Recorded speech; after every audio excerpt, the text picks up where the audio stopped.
We are now ready to learn how dynamic programming algorithms work for finding optimal passes in the graphs.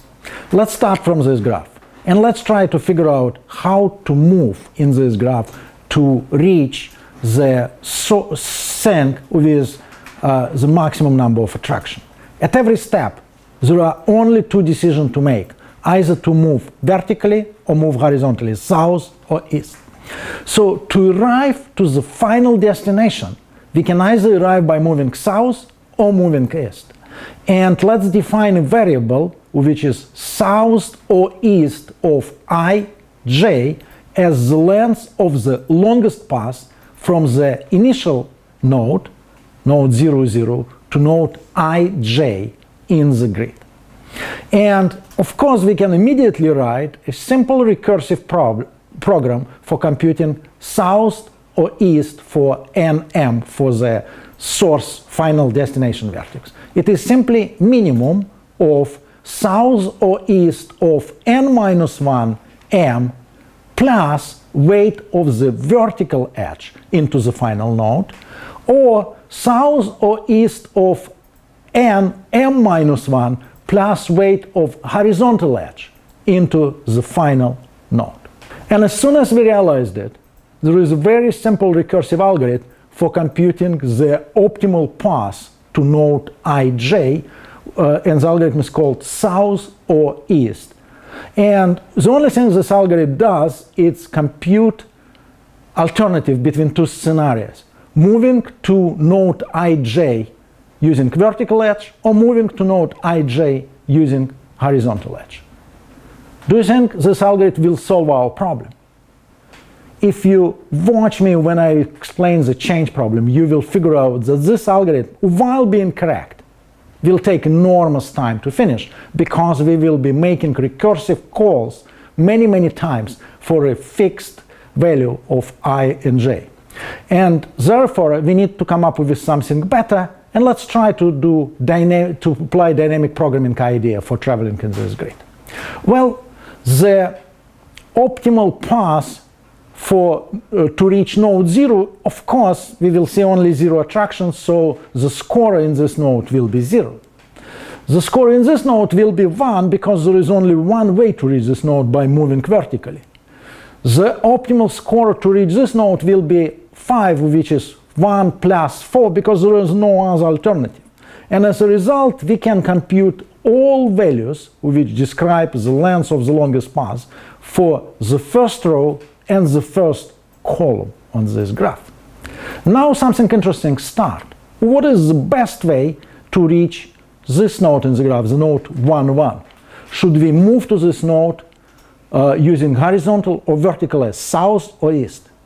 Well, if we move horizontally into this node, then the length of the path will be 1 plus 3, and if we move vertically, the length of the path will be 3 plus 0.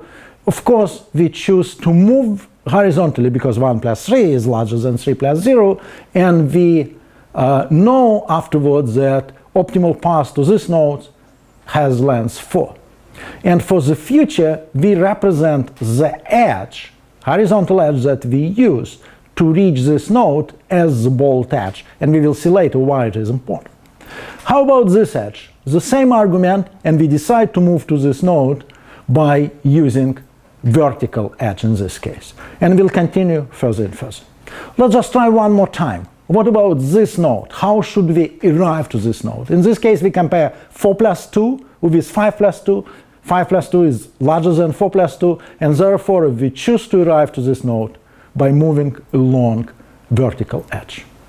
Therefore, the recurrency for computing the longest passes is the following. We define Sij as the length of the longest path from initial node to ij, and Sij is simply maximum of Si minus ij plus the weight of the vertical edge, or Sij minus 1 plus the weight of the horizontal edge. And after we finish this dynamic programming procedure, we will fill the value of longest passes for every node, and we'll learn that the optimal path to the final destination has length 34. When we are doing this, please note that in some cases, instead of making decision south or east, we will make a decision south and east. For example, in this particular node, we are comparing 22 plus 0, which is equal to 20 plus 2, which means that both horizontal and vertical edge entering into this vertex are in bold. And now, I hope it will become clear why we were retaining information about bold edges. Because 34, the number in the last node, tells us the length of the longest path. But it doesn't tell us how this longest path was traversing the graph. But with bold edges, we can figure out. Because we know that we arrive to the last node marked by 34 by moving along horizontal bold edge. Here it is. We arrive in the node marked, labeled by 32, once again by moving by horizontal edge, and we arrive to this node labeled by 30 by moving along vertical edge. We continue backtracking in this way, and sooner or later we will arrive in the initial node, and the blue path shown on this slide is actually an optimal path from the initial to final destination in this graph.